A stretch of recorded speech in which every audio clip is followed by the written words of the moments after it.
Olá, turminhas, tudo bem com vocês? Eu espero que sim. Estamos aqui para mais uma revisão do conteúdo de ciências. Então, para começar, peguem a apostila do terceiro bimestre, que nós vamos rever o conteúdo de propriedades da matéria, densidade e solubilidade, ok? Abram aí a apostila de vocês na página 5, mas não se esqueçam, antes se sentem num lugarzinho bem tranquilo, bem calmo, longe de qualquer distração. Essa aula já foi dada, mas vamos revisar para que você possa relembrar alguns pontos importantes, ok? Então, na página anterior, ou seja, na página 4 daqui da nossa apostila, nós descobrimos algumas curiosidades sobre o João de Barro, né? Que ele usa, assim, o barro, algodão, tampinha de garrafa, para construir a sua casinha, tá? Todos esses materiais, eles são constituídos por matéria. E a matéria pode ter o seu nome substituído por propriedades, ok? Então, quando nós falamos num objeto, nós percebemos que a maioria eles têm características específicas, cada um tem as suas características, tá? E isso vale para qualquer material. Por exemplo, a tampa da garrafa, ela é produzida de PET de 2 litros, ela é produzida de plástico. Já a tampa da garrafa de vidro, ela é produzida de alumínio. Então, cada objeto, ele deve ser produzido de um determinado tipo de material, porque cada material ele tem a sua função ali naquele momento.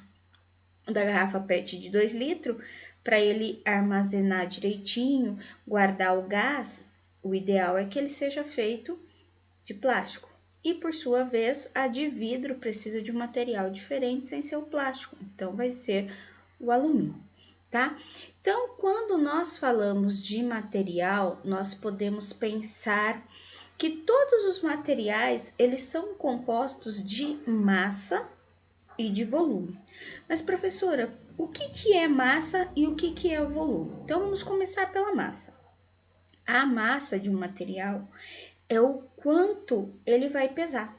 Então, toda vez que você pegar um objeto e nós conseguimos obter o seu peso por através de uma balança, nós podemos considerar que essa é a sua massa, tá? Por exemplo, os produtos que nós compramos no mercado, nós temos dois aqui na nossa tela. O arroz, que é um pacote de 5 quilos, e o feijão, que é um pacote de 1 quilo apenas. Se vocês observarem e eu perguntar para você qual dos dois objetos em questão tem mais massa, se vocês analisarem que a professora Regiane explicou para você que a massa está relacionada ao peso desse objeto, com certeza você vai responder para mim que o arroz é o item que contém mais massa, tá? E o volume? Nós vamos conhecer o volume agora. O volume, por sua vez, ele é nada mais, nada menos que o espaço que aquele objeto ocupa. Por exemplo, nós temos aqui outros dois objetos, o algodão e o feijão. Mas na nossa legenda está escrito aqui, ó, ao comprarmos 1 quilo de algodão com 1 quilo de feijão, percebemos que ele tem a mesma massa.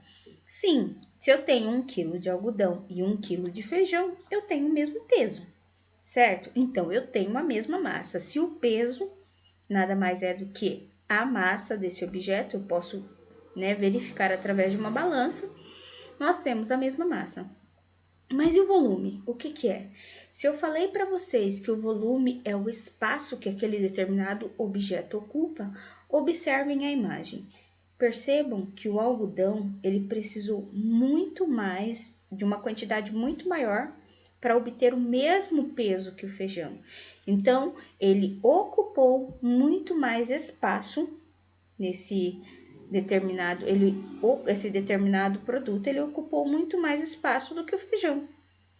Então, se eu falar para vocês qual dos dois tem mais volume, você vai observar que o que tem mais volume é aquele que ocupa mais espaço, tá? Então, além da massa e do volume, nós temos outras propriedades que também são específicas e variam de acordo com o tipo de cada material, porque vocês sabem que cada objeto ele deve ser pensado e analisado para poder ser construído. Então, os materiais utilizados em determinados objetos variam muito de um para o outro, né? Quando colocamos alguns materiais na água, nós também podemos perceber que uns afundam e outros flutuam. Mas por que será que isso acontece? Então, aqui na seção Eu Cientista, flutua ou afunda na água. Você já reparou que alguns objetos flutuam e outros afundam na água? Mas será que você consegue adivinhar se um objeto vai flutuar ou afundar apenas olhando para ele? Vamos testar. Então, aqui, ó, nessa página, nós temos aqui os materiais, que é a bacia, água, pote de iogurte vazio, a borracha, a rolha, o clipe, a chave, o lápis, a bola de isopor e o parafuso. E vocês têm ali a imagem da bacia já cheia com a água e os objetos em questão que a professora Regina falou. Na aula que eu dei, eu fiz essa experiência pessoalmente com vocês. Se vocês quiserem relembrar um pouco mais, vocês podem voltar lá no fórum e procurar o vídeo que a professora explicou essa aula e verificarem novamente essa experiência realizada com vocês, ok? Então, segundo as orientações do professor, reúna-se com os 3 colegas. Nós estamos em tempo de pandemia, nós não estamos se reunindo, então nossas aulas estão sendo através da internet, né? Então, nós temos aqui, ó, objetos: o pote de iogurte, a borracha, a rolha, o clipe, a chave, o lápis, a bola de isopor e o parafuso. Então, tá escrito aqui o que acontecerá e o que você observou. Então, se você colocou o que acontecerá, você teria que colocar se você achava que ia afundar ou não, tá? E depois o que você observou após ele ter sido colocado na água. Então, aqui no pote de iogurte, ele pode afundar ou não, dependendo da maneira que ele for colocado dentro da água. Se ele se virar um pouquinho, como na nossa experiência, você pode colocar ele em pezinho, mas ele vai virar. E com o passar do tempo, aquela água vai entrar dentro do pote e ele vai afundar. A borracha, ela também afunda. A rolha já flutua. O clipe pode flutuar se ele for colocado deitado ou afundar se ele for colocado de pé. Então, tem essas duas possibilidades.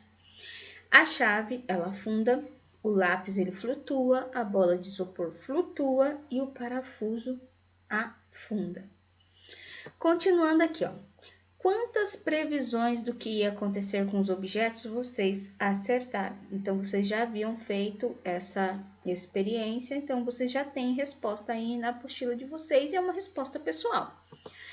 Que características dos materiais interferem em sua capacidade de flutuar ou não na água?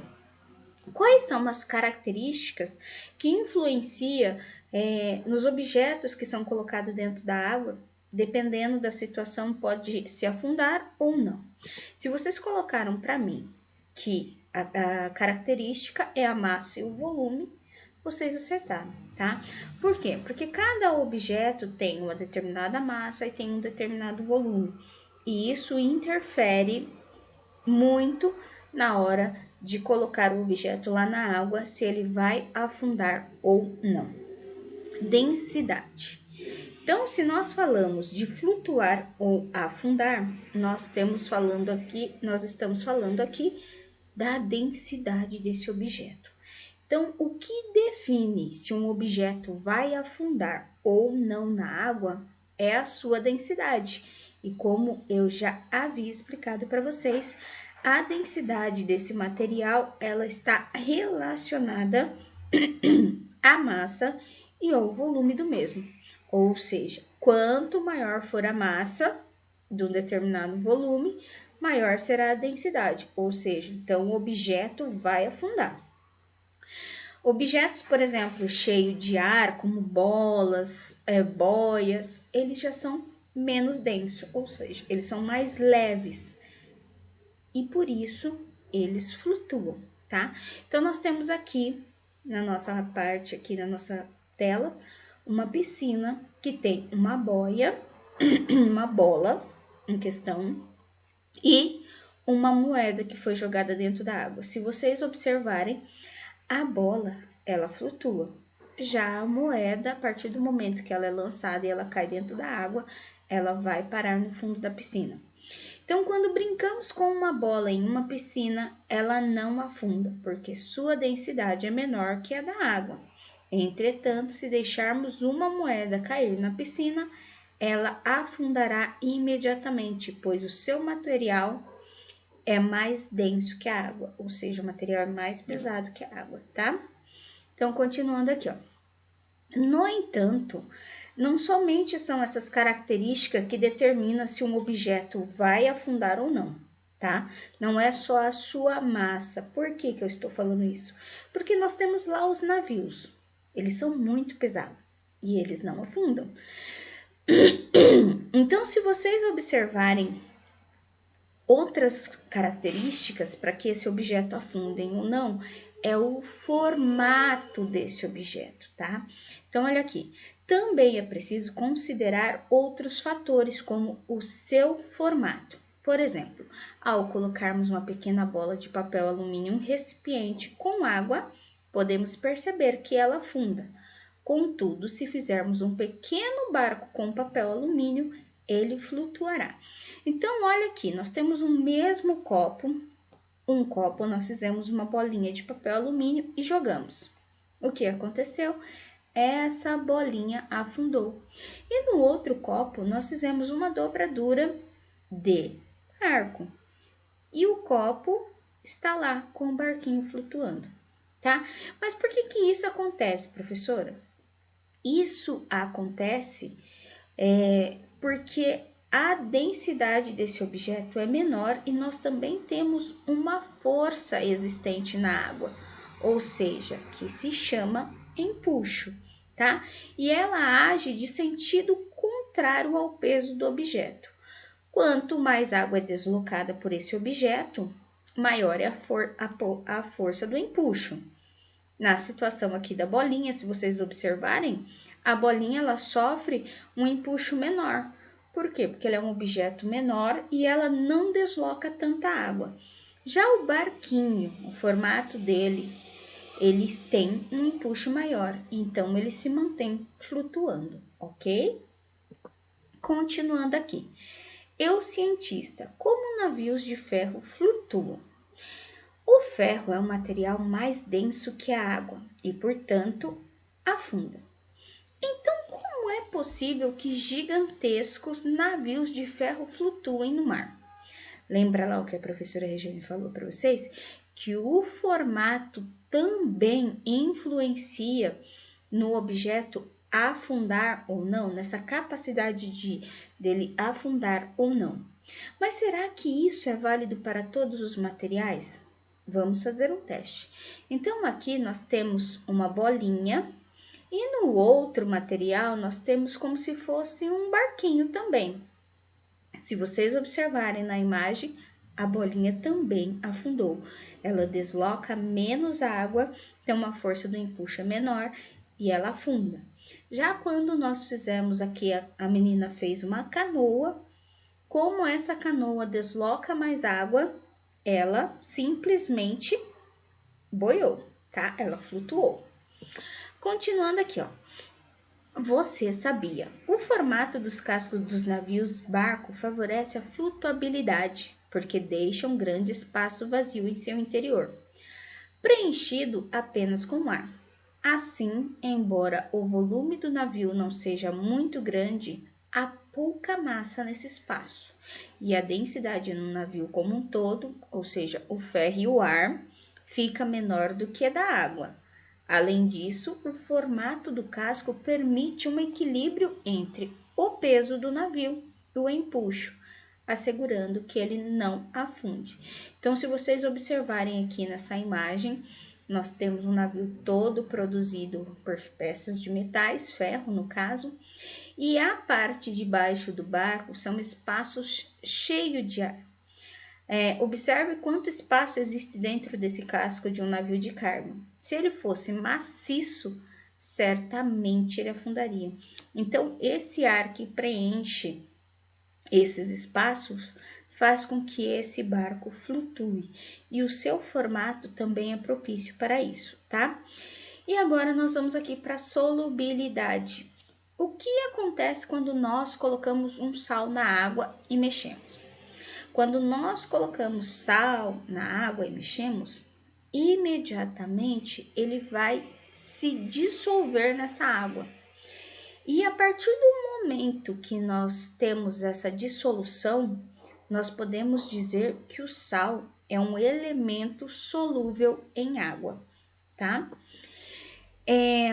A propriedade que as substâncias têm em se dissolver ou não em determinada quantidade na água é o que vai mostrar se ela é solúvel, ou seja, se ela tem uma solubilidade ou se ele é um determinado elemento insolúvel, tá? A água, no caso, ela é considerada como que eu posso dizer para você? Um solvente universal. Por quê, professora? Porque a maioria dos objetos, ela tem a capacidade de dissolver, tá? Agora, as substâncias que ela não dissolve, como materiais gordurosos, ceras, óleos, eles são chamados de insolúveis, tá? Então, você sabia? As louças normalmente estão engorduradas e a gordura é insolúvel em água. O sabão ou detergente permite que essa dissolução. E com a água se remove a sujeira e a gordura da louça. É por isso que não lavamos a louça somente com a água. Então, percebam que tem sim alguns materiais que a água não consegue dissolver, ou seja, os materiais que são chamados de insolúveis. Por isso que nós necessitamos do sabão na hora de lavar uma louça que tenha rastros ou vestígios de gordura, para que possamos eliminar toda aquela impureza que não é dissolvida somente pela água. E por questão de higiene também, né, turminha? Continuando aqui, ó, na seção lápis na mão. Observe a figura ao lado e repare que alguns objetos estão flutuando e outros estão no fundo de um recipiente. Em seguida, faça o X, faça o que se pede. Então tá, faça um X sobre os objetos que são mais densos que a água.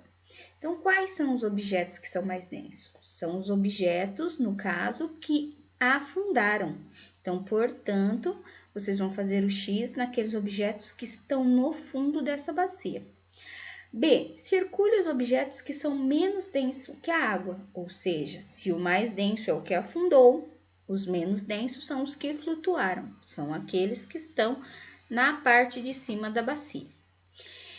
Explique a diferença entre esses objetos que flutuam ou afundam na água. Por que eles flutuaram ou afundaram na água? Vocês sabem dizer para a professora Regiane? Se vocês não sabem, é porque depende da massa, do volume e também do seu formato, tá? Isso que é o que acontece para que eles possam ou não afundar. 2. Observe nas imagens ao lado que a tangerina com casca flutua na água, mas afunda se for descascada. Vocês podem imaginar a tangerina aí como barco. Por quê? Porque entre a casca da tangerina e os gomos, nós temos camadas de ar, tá? E a partir do momento que nós descascamos essa camada, se vai e ela vai afundar. Então, na primeira imagem, a casca da tangerina, ela acumula ar e ela faz com que ela flutue. A partir do momento que nós tiramos essa camada de ar, ela vai afundar. Turminha, nossa aula está se estendendo um pouquinho, vocês vão descansar por um momento, vão tomar um lanchinho, beber uma água, esticar o corpo e daqui a pouco vocês voltam para que possamos terminar o nosso conteúdo de hoje. Até daqui a pouco!